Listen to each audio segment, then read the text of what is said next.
All right. So, for those of you watching on YouTube, you might have noticed that we have a bit of a facelift here on the FAIK Files.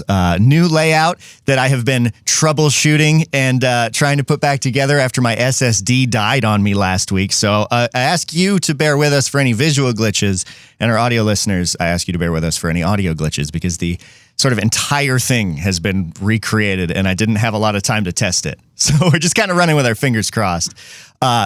And this segment is just sort of a bit of a grab bag. I have a couple of different topics. One, we'll start with the upsetting one, which is this video from Taylor Lorenz that I've seen this out in the wild, and I thought it was alarming, but I just kind of dismissed it as people being people. And then I saw Taylor Lorenz do a video about it, so I want to share hers. And it's that people are kind of cosplaying racism, but about robots in their disdain for AI.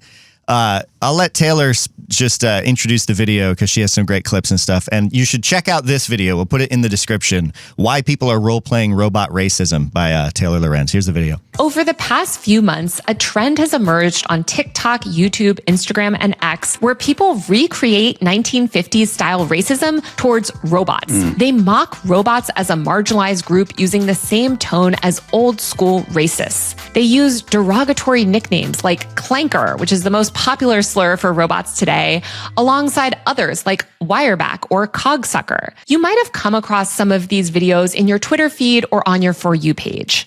Don't you know that clanker sitting in the back of the bus, Rosa Sparks? Ah! Hey, Wireback, going somewhere, are you? These rust monkeys want civil rights now. Waste them, Johnson. Sleep tight, George Droid.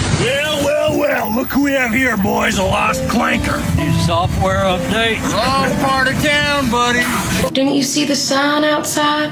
We don't serve clankers here. We only serve human food here, Wirebacks. Today, I want to dive into the growing phenomenon of robot racism, where people hurl slurs and bigotry towards robots and AI. A lot of people have said this is all just white people wanting to say slurs, and we will talk about that. We'll get into it, I promise. But I don't think that explanation really gets at what's happening here. I think that some of these videos are actually about something much deeper, and they reveal a lot about our cultural anxieties about AI, automation, and how race is deeply intertwined with technology and exploitation. Will, I'll just pause it there. The video is great. She goes into a lot more detail around that and talks about that.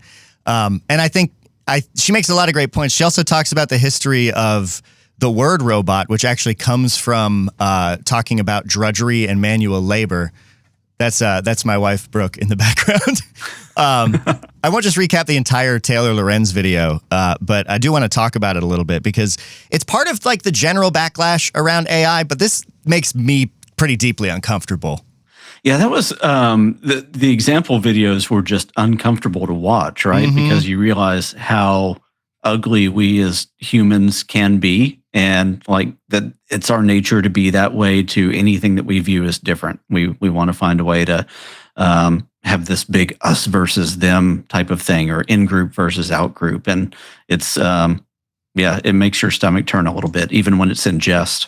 And I know that and I don't think Taylor knew this making this. I just saw it from the comment on this video, actually. The first one she showed, the first guy is just kind of a straight up racist, apparently, his other TikTok videos. But I have seen well-meaning people that I know using phrases like clanker and stuff like that. And I just, I don't dig that. And not from like you're hurting AI's feeling standpoint, but from a standpoint of how we think and talk about anything. It's just not good. Like she said, there's a lot of people who think it's just like white people wanting to say slurs. I definitely feel like that's part of it. But she does go into sort of all of our discomforts around machines and like the history of humanizing things as we get frustrated with them. The history of humanizing machines she talks about in this video, all the way back to, like stupid computer. We'll do that even in banal ways. But I just wanted to put that on people's radar as a good video deep dive into topics like that. And I want to pivot from here into stuff that's a bit lighter and more funny. So I know it's not exactly a recipe for a great show to be like, let's springboard off racism and talk about something funny. So just file that away. Watch that video later. It's very great, very informative. Let's take a look now at RizzBot, who you made me aware of recently, Perry. RizzBot is this little Unitree G1 humanoid robot. So those ones, we did segments about them doing like kung fu before, doing martial arts and stuff. Someone's got one.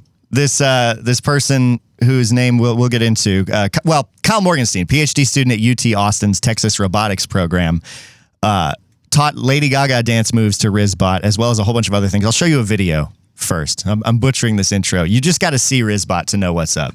And you may have seen him before, but just, the background on this is I had been seeing RizzBot on various feeds for several months now. And for some reason, just because of the location being in Texas, I assumed that it was one of the Tesla robots. But then as we were doing research for this, we found out the student that was behind it, the background. It became more abundantly clear that it was a Unitree robot. And then this video that you just landed on as you were doing your research really makes it clear, because the robot itself and the maker are definitely claiming that it's not one of Elon's flock of robots. Yeah, there is a sticker prominently on the front of him in this video that says "Not Elon's B word." So bear that in mind. So it's one of those little Unitree robots. It has a sort of hairy rainbow tutu on and rainbow arm sleeves and pride flags in this video. He dresses it up in all sorts of different stuff, but I'll just give you, this is RizzBot's vibe. He's walking up to someone on the street, and this is what happens.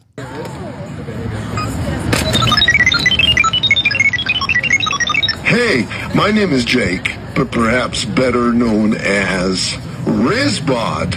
It's nice to meet you. It's nice to meet you too. You know what's even hotter than your nose ring? Your entire face. Those tattoos on your arms, they're insane, by the way. I see you rocking that tank top dress like it's going out of style. And trust me, it's not. Your smile's as wide as the ocean and just as beautiful. Considering you're already a stunner, I was wondering if I could get your number so I can take you out for dinner?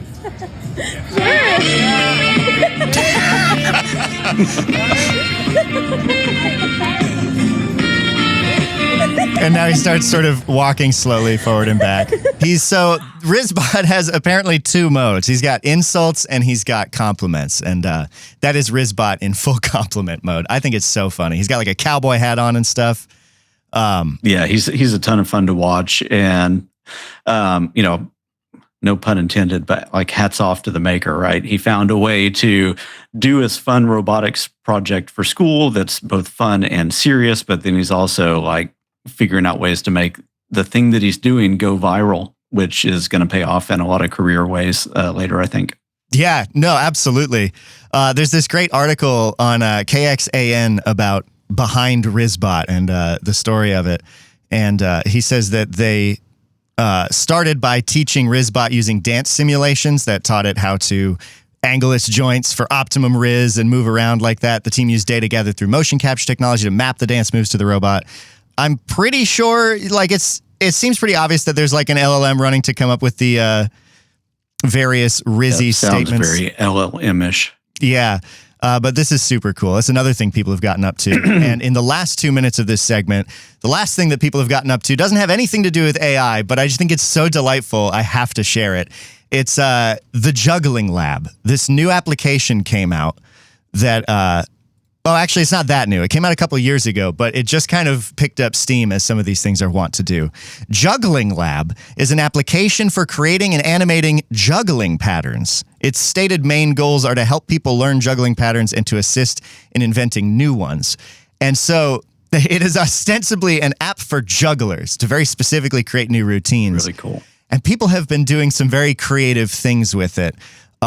Particularly this one has gone wild on Tumblr, and I'm showing on screen a couple different examples of some of the more ridiculous juggling patterns that people have created. This one is one that you should definitely watch if you are just listening, because these are delightful. You can set up these different simulated people and patterns of passing balls between hands and between people.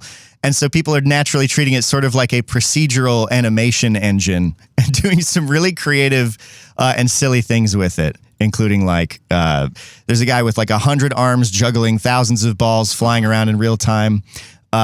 People have, done crazy things where it will juggle balls between separate posts. My favorite one, there's a lot of visual some comedy. Inappropriate ones as well. Yeah. Yeah, there are. There's a lot of visual comedy happening right now that may not translate as well to the podcast, but juggle posting has become my new subgenre of posts to scroll through. I'll link my favorite collection of them in the description. It's just really stupid. Definitely check out the show notes for that. Yeah, That's awesome. Check out the Juggling Lab. It's a lot of fun. So that's in the haste of getting my computer set back up. That's what I've brought for our first segment. A grab bag of some various internet things I think you should look at. We've got another segment coming up. What are we doing next, Perry? What's on the docket? So next we are going to look at some interesting research from MIT that's been in development for several years, but is just now hitting the light of day as far as like the consumer market could go. Gotcha. And I saw you said people are comparing it to saying it feels like telepathy. Yeah. I think you'll be blown away. All right. It's something I want to get and try as soon as it's available. Stick around. We'll be right back.